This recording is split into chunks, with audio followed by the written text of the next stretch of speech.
You're watching 48 Fastcast.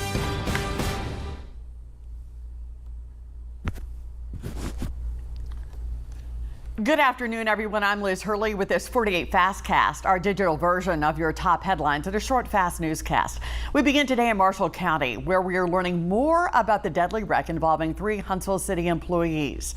In a crash report released today from the Alabama Law Enforcement Agency, state troopers determined Public Works Director Chris McNeese was driving too fast along Highway 231 while the roads were wet, and that caused the city-owned Chevy Tahoe to hydroplane. That vehicle crossed over the median as well as the opposite lanes before overturning and hitting a tree. Hank Hornbuckle, who was in the rear passenger seat, was ejected and was killed.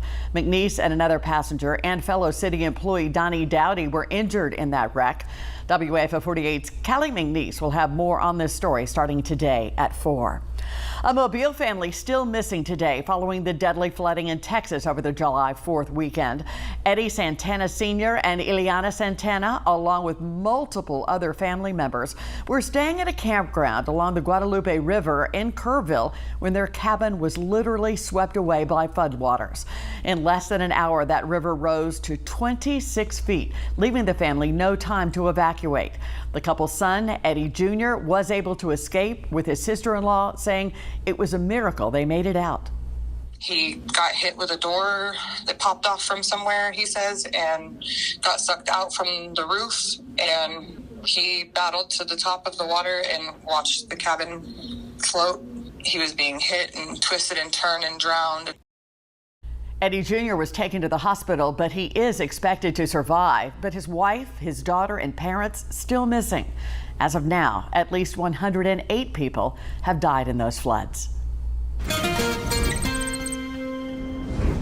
Scattered showers and thunderstorms you see behind me, that is Decatur. Let's go to the radar. Very heavy rain. Probably going to see some street flooding in Decatur, and that's it usually happens with these kind of thunderstorms, so just be aware of that. A lot of lightning here. These are tracking off to the east and a bit northeast, so this is all headed into East Limestone, the Greenbrier area, out towards areas just to the west of Madison. So you're going to probably see this in about 35 minutes or so from the Toyota plant, the Toyota Mazda plant, I should say, up to James Clemens High School. Elsewhere, additional showers and storms.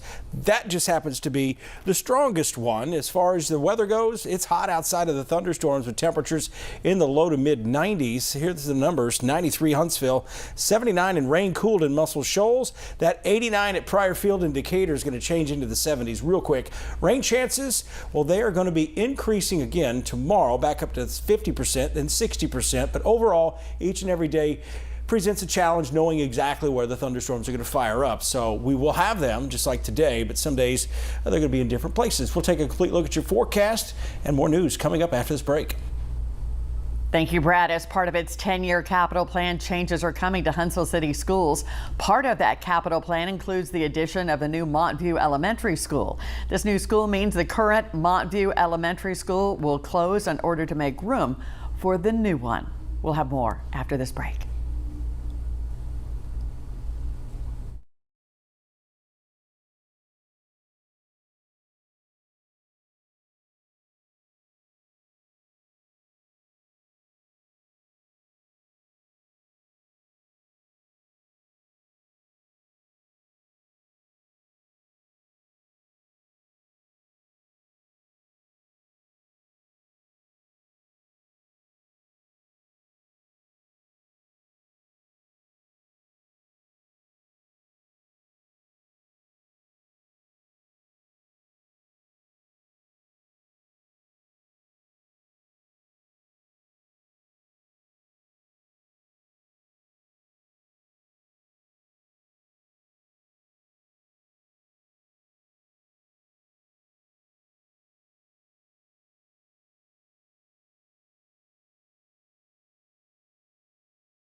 As I was saying, as part of its 10-year capital plan, changes coming to Huntsville City Schools. Part of that capital plan includes the addition of a new Montview Elementary School. This new school means the current Montview Elementary School will close in order to make room for the new one. In addition, leaders want to build a new JROTC training center at Columbia High School. And for the first time, 6th graders will be joining McNair Junior High School once a new wing is complete.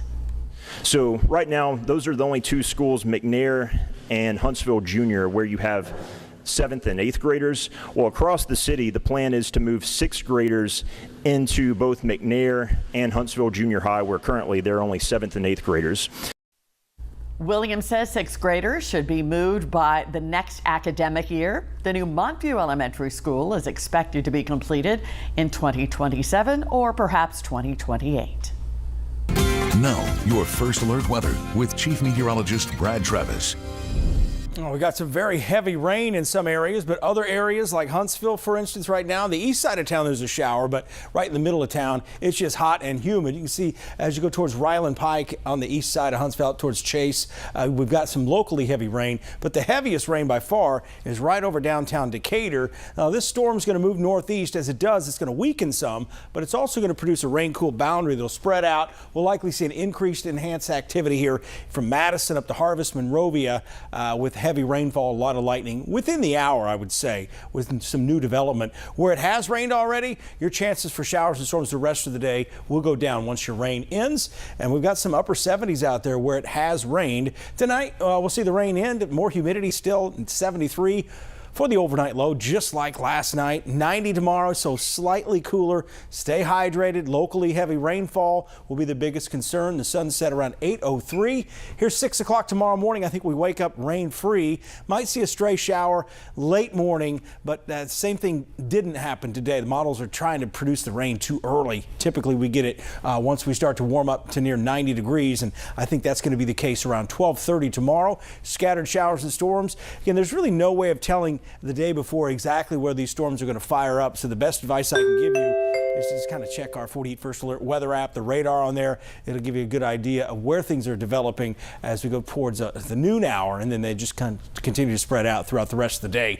Here's that 10-day forecast. We're looking at 90 degrees, 87 Thursday, 87 Friday. So overall, generally the same weather pattern all the way through at least the next 7 days. That rain starts to back off just a bit. Looks like getting a report here on the side of the camera here, maybe some hail. I wouldn't be surprised if we had a little bit of hail with that storm there over in Decatur. It is the strongest one. We'll have an update on this coming up today on 48 News at 4. Be looking for that in just a few minutes. Thank you, Brad, and thank you so much for watching this 48 Fastcast. We will be back here online in just a few minutes with Before the 4. And don't forget to join us for our 4 o'clock newscast on TV, WAFF at 48. Breaking news, of course, at 5, 6, and 10. I'm Liz Hurley. We have you covered. Have a great afternoon.